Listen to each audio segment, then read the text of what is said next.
Hello दोस्तों, आपका स्वागत है हमारे चैनल पे। आज हम देखने वाले हैं एक और शेयर बीएसई लिमिटेड का एनालिसिस। अगर आज के दिन हम इसके शेयर की बात करें तो इसकी अगर हम ओपनिंग देखें तो ओपनिंग करीब 4300 के आसपास होती है यहाँ पे। और दिन अगर एंड होते होते देखें तो इसमें काफ़ी अच्छी बढ़त देखने को मिली है और ये लगभग अगर हम देखें तो 4400 का लेवल पार कर चुका है। आज के दिन में अगर देखें तो कुछ लगभग 128 रुपये के आसपास इसमें बढ़त देखने को मिली है और परसेंटेज वाइज देखें तो 3% है। अगर हम अगर हम पिछले 5 दिन की बात करें तो 5 दिन पहले इसका अगर हम यहाँ पे अगर देखेंगे तो ये कुछ लगभग 4200 के आसपास इसका लेवल था। फिर ये कुछ लगभग 4300 के आसपास जाने की इसने कोशिश की थी और यहाँ पे फिर वापस एक इसमें कुछ ब्रेकडाउन देखने को मिला और ये 4200 के लेवल पे ही रहा। आज के दिन अगर देखें तो इसमें काफ़ी अच्छी बढ़त मिली है, जहाँ पे इसने 4300 के लेवल को छुआ ही नहीं बल्कि इसको आगे पार भी कर लिया है। वहीं पे अगर हम इसके एक महीने की बात करें तो एक महीने में पहले इसका अगर हम परफॉर्मेंस देखें तो यहाँ पे कुछ 3500 के आसपास था ये, और एक महीने में इसने अगर देखो तो 25% का लगभग रिटर्न दिया है यहाँ पे और एक 825 रुपये के आसपास इसमें बढ़त देखने को मिली है हमें। वहीं अगर हम इसके अगर 6 महीने की बात करें तो 6 महीने अगर देखें तो इसमें कुछ ऑलमोस्ट ये कंसोलिडेटेड स्टेट में चल रहा था। यहाँ से अगर यहाँ देखो तो ये 3000 के लेवल के आसपास ही चल रहा था लगभग, कभी 2700 कभी 2800 2930 ये लेवल पे ही चल रहा था। लेकिन यहाँ पे ये अप्रैल मंथ या 7 अप्रैल या 8 अप्रैल के बाद देखो तो इसमें काफ़ी एक अच्छी रैली देखने को मिली है। और पिछला ये 6 महीने था इसका कंसोलिडेट फेज था, जहाँ पे ये बार बार एक लेवल पे 3000 को पास करने की कोशिश की थी इसने यहाँ पे। लेकिन बाद में यहाँ पे हमें पता है कि जो ईरान और यूएस का जो युद्ध छिड़ गया था, इसके बाद में इसमें वापस गिरावट देखने को मिली थी।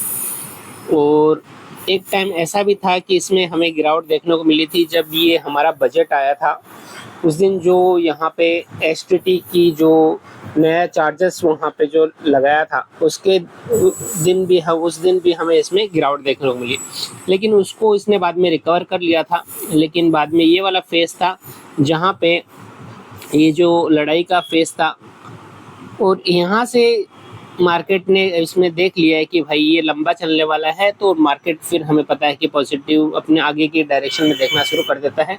और इस तरह से अप्रैल के बाद में या कहने के पूरे मई मंथ में इसमें एक थोड़ा पॉजिटिव रैली हमें देखने को मिली है। ये तो हमने देखा इसका परफॉर्मेंस पिछले 6 महीने में कैसा रहा है। अभी हम इसके कुछ डेटा से हम उनको देखते हैं और उसके बेस पे हम और उसका परफॉर्मेंस कैसा है वो हम बताते हैं। अगर हम यहाँ पे इसके मार्केट कैप की बात करें तो 1,79,346 करोड़ के आसपास है। हाई इसने 4400 के आसपास बना लिया है हमें। करंट प्राइस जो 4420 के आसपास देखा हमने, और लो था इस साल 2000 के आसपास जहाँ पे ये पहले स्प्लिट हुआ था। स्टॉक का पी वैल्यूएशन काफ़ी हाई है, यहाँ पे अगर देखोगे तो 72.2 पे है। तो पी वैल्यू अगर देखें तो काफ़ी ज़्यादा हाई है। बुक वैल्यू भी काफ़ी हाई है। डिविडेंड इसका यील्ड इतना कुछ खास नहीं है यहाँ पे, लेकिन जो देखने वाली चीज़ है यहाँ पे वो है आरओसी और आरओई। तो कंपनी ने काफ़ी अच्छा रिटर्न दिया है। यहाँ पे 58% का हमें आरओई और आरओसी दिख रहा है। वहीं पे फेस वैल्यू, करंट जो फेस वैल्यू कंपनी का 2 है। यही पिछले साल इसने क्या किया था, ये अपना इसने बोनस भी दिया था कुछ आसपास, ये 5000 के ऊपर जाके आसपास वहाँ पे इसने स्प्लिट कर दिया था।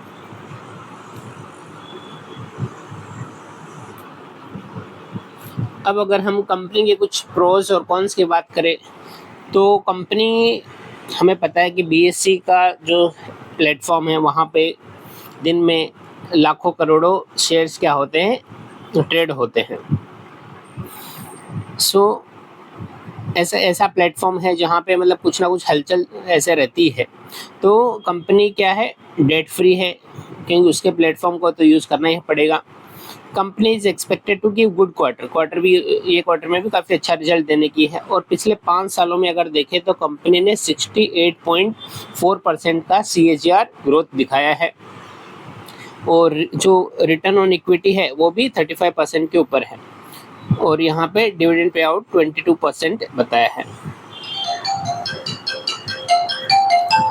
अगर हम एक इसका कॉन्स देखें तो इसका वैल्यूएशन थोड़ा कुछ ज़्यादा ही है, 26.9 टाइम्स बढ़ चुका है बुक वैल्यू का। सो ये यहाँ पे थोड़ी सी एक कंसर्न है।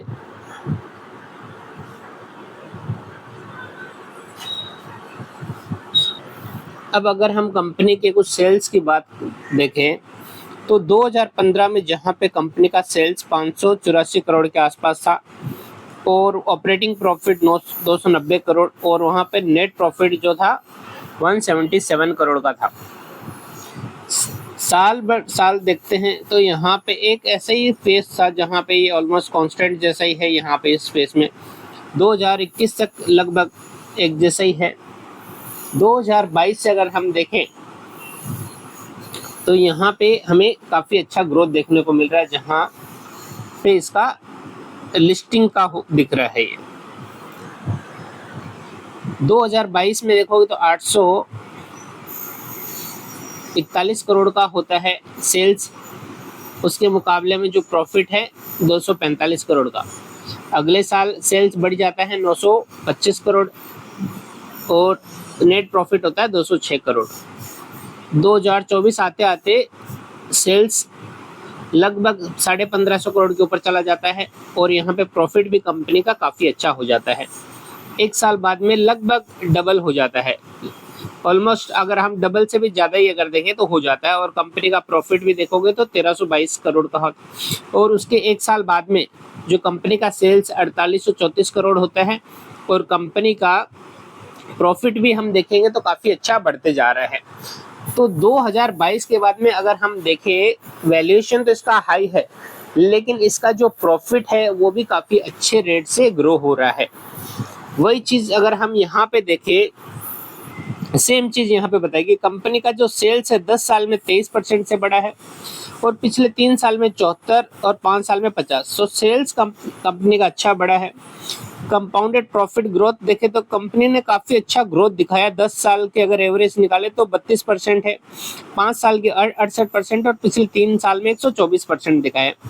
वहीं पे स्टॉक का प्राइस भी 5 साल में 113% से बढ़ा है, 3 साल में 191%, और 1 साल में 80%।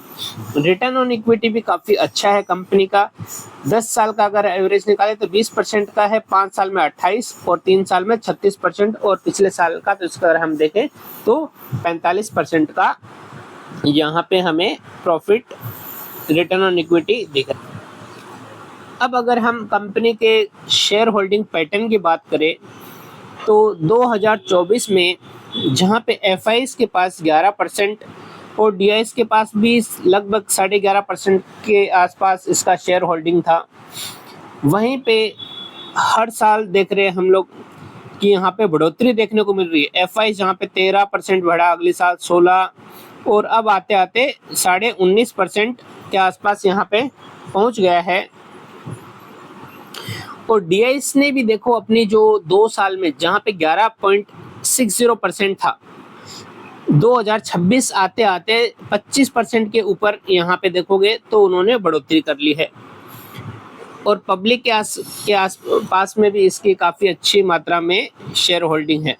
पब्लिक के पास यहाँ पे जहाँ पे 2024 में 54%, 54.5% के आसपास थी, वहाँ पे अभी 55.40 बढ़ गए तो मामूली बढ़त देखने को मिली। लेकिन बीच में पब्लिक के पास काफ़ी अच्छा शेयर था, जहाँ पे 63% के आसपास पब्लिक के पास आ गया था। और हाल ही में देखने को मिल रहा है कि पब्लिक ने अपना काफ़ी ये जो माल है बेच दिया है, और अदर्स के पास यहाँ पे देखो तो पहले कुछ 20% का शेयर होल्डिंग था, और वो यहाँ पे ये जो अदर पार्टी है उसने अपना माल रिलीज कर दिया है। तो ये एक चीज़ है यहाँ पे। लेकिन एफआईज और डीआईज ने काफ़ी अच्छे क्वांटिटी में इसको एक्यूमुलेट किया है, या अपना कहेंगे कि शेयर होल्डिंग इसमें काफ़ी बढ़ाया है। इस बीएससी के बारे में अगर डेटा वाइज देखें तो हमें डेटा तो इसका पॉजिटिव ही दिख रहा है कि सेल्स कंपनी का बढ़ रहा है। एफआईज और डीआईज भी इस पे काफ़ी अच्छा अपना भरोसा दिखा रहे हैं, और साल इसमें क्या हो रहा है, उनकी बढ़ोतरी देखने को मिल रही है, और कंपनी ने काफ़ी अच्छा प्रॉफिट दिखाया है। सो एक इस चीज़ है इसमें जो है हमें जो लगती है वो इसका वैल्यूएशन काफ़ी हाई हो चुका है। पी वैल्यू हमने देखा कि 70 के ऊपर जा चुका है, तो वही कंसर्न है। लेकिन बाकी कंपनी का जो सेल और प्रॉफिट काफ़ी अच्छा है। सो ये था हमारा एनालिसिस बीएससी लिमिटेड के बारे में। आपको ये वीडियो कैसा लगा है आप हमें ज़रूर बताइए। ऐसी ही जानकारी के लिए आप हमारे चैनल से जुड़े रहे। धन्यवाद।